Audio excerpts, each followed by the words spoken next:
Hi everybody, it's great to be back here again. Tomorrow it's Friday, Parashat Korach. This week's portion, we're going to be focusing on the concept of argument. If you ever walked into a room or been witness to an argument, it's the most painful thing to see.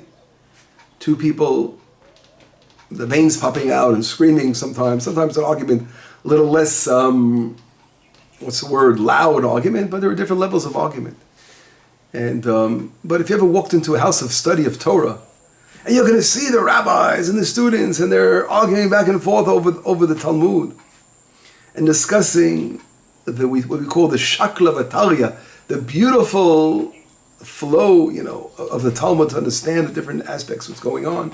So that's a beautiful kind of argument, a beautiful atmosphere. There are two sides to argument. There's an argument veins are popping out and ready to jump on one another and beat each other up. And there are arguments out of the beauty of Torah, an argument that we call L'Shem Shamayim. If we all look in Ethics of Our Fathers, in chapter 5, Mishnah 17, it talks about what is an argument that has an everlastingness to it. And that's an argument that's for the sake of heaven. And that's the kind of argument I mentioned in the Talmud, and when you're studying Torah and you want to get to the bottom of things. The Mishnah brings an example of Hillel and Shammai, two great masters of the Mishnah in the Second Temple period, the end of the Second Temple period. As we all know, there was love between them, but there were differences of opinion. So that argument will have an everlasting effect to that argument. But on the other side, there are arguments that are out of the ballpark. There's no room for them in this world. And those are the arguments that are not for the sake of heaven. And the example brought down in the Mishnah is our portion. Korach Ladato, that terrible argument that was totally centered around just pride and prejudice and all those things that you could possibly fathom that would cause someone to argue just for the sake of arguing and just want more power and greed. Now, this concept of argument we see is something that is very, very vital when it comes from a good place. I saw a teaching of Rav Castiel from Eli nearby Itamar in Shomron, and he brought down a very interesting point, which I'd like to mention here.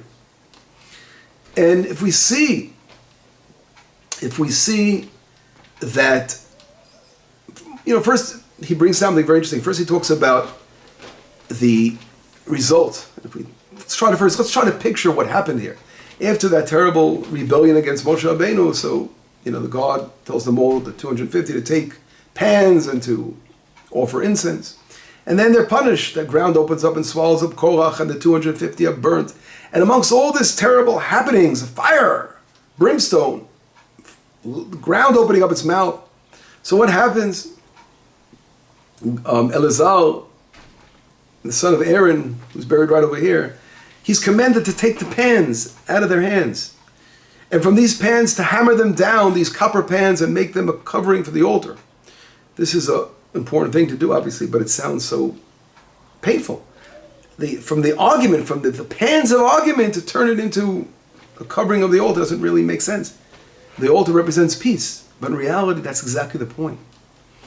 Is that, I think Rav Yitzchak Arama is the one who says this in Akedat Yitzchak, that it's similar to you want to reverse that energy. If you have someone that, sometimes taking that energy that the enemy is trying to send towards you, you want to reverse it around, you can use that same energy to as a weapon against your enemy. For example, King David, when he was running away from King Saul, wanted to kill him, he goes to the city of Nov. And there he meets the high priest, Achimelech, and he says to him, I need quickly, and he gives him some bread to eat, the showbread, and he says, King David asks him for a sword, and he says, I only have the sword of Goliath. And King David says, give that to me, there's no better than that sword. So here we see King David taking that same sword and reversing it against the enemy. Eventually he used that sword obviously against the Philistines. So that same great enemy and all those who were coming against Israel, King David is taking that energy from them and reversing it. So we see this is a possible solution to understand how the pans were used for the covering the altar. But on a very, very deeper level, we know very, very well that there's a very important point, a very important thing in an argument. Argument is clarification on one hand. An argument, when argument is, we said before, the Shem Shemayim, for it's the sake of heaven, it's a very important thing. We have to understand through argument there's clarification.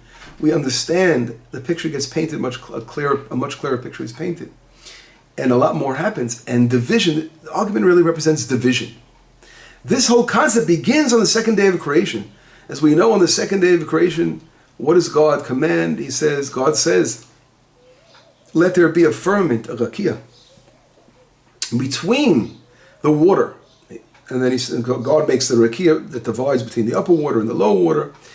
And the word rakia is mentioned many times, means firmament. So rakia is a division. It's like a curtain, right? Just like that same curtain we have in the temple that separates the Holy of Holies. It creates divisions. It doesn't mean, there's a division in the heavens. It doesn't mean that, God forbid, we are disconnected from the heavens. No, we're a constant connect to the heavens. But there's levels, there are divisions. And that's the positive side of division. Now this, this concept, on the second day of division, it's so interesting that the word in Hebrew for firmament is called rakia. Resh, kuf, yud, ayin, rakia, right? That's how we say firmament. Reka means background. Now, if we look here, that same root is used here in our portion of Numbers when Elazar, the son of Aaron, is commanded to take these pans and hammer them down. What are they called? And I'll read the exact word.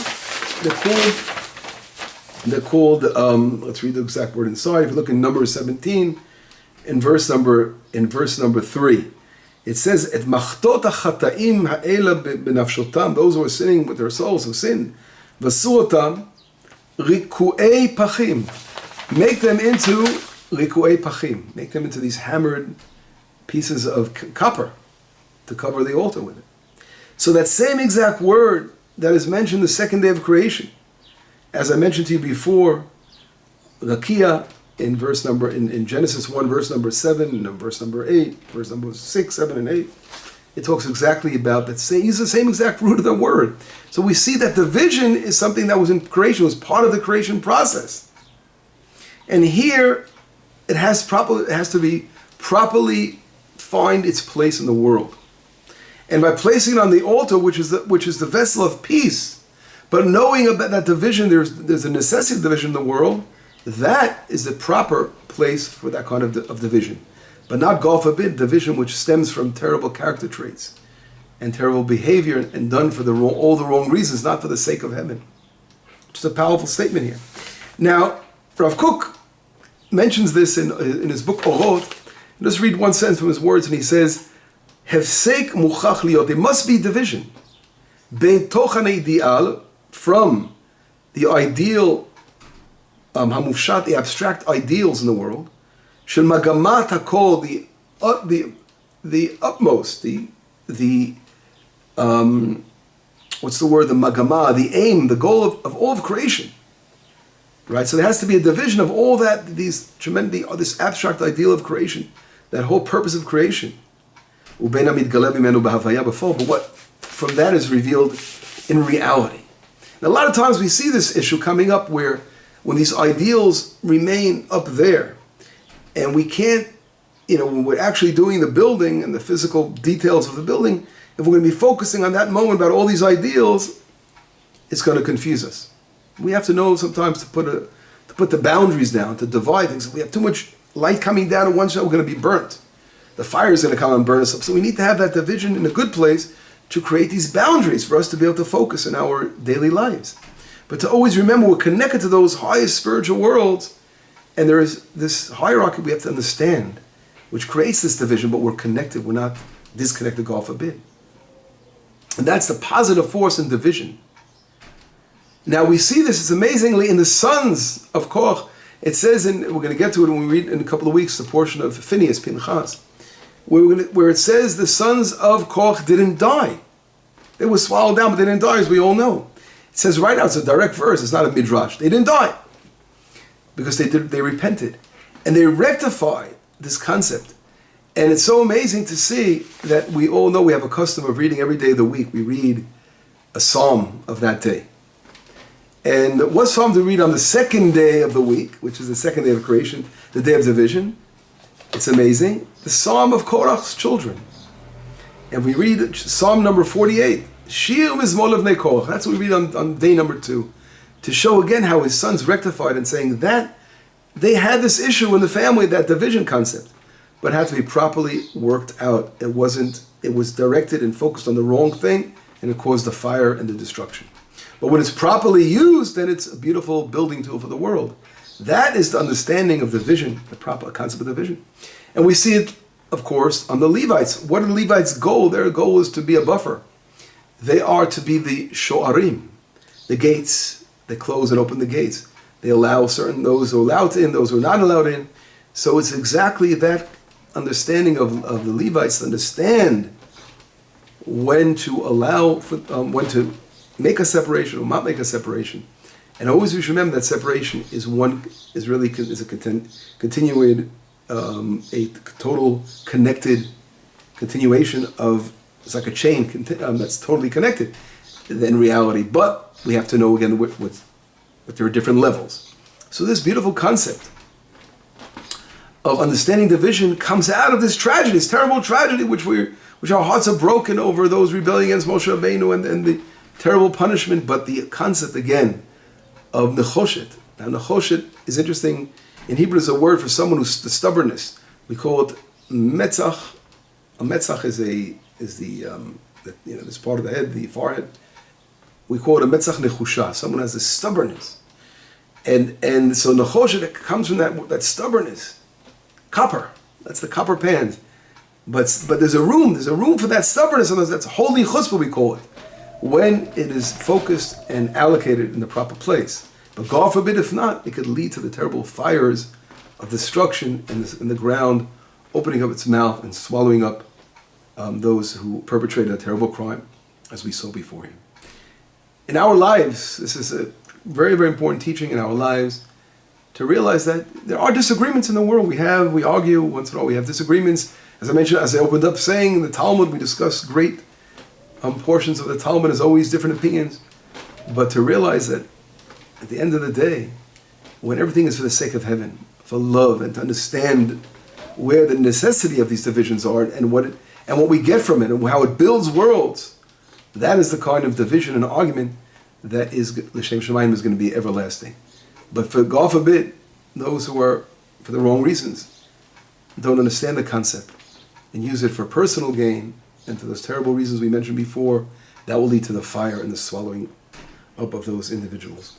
Shabbat Shalom. Let us hear great tidings. Besorot tovot, yeshuot v'nechamot. Shabbat Shalom.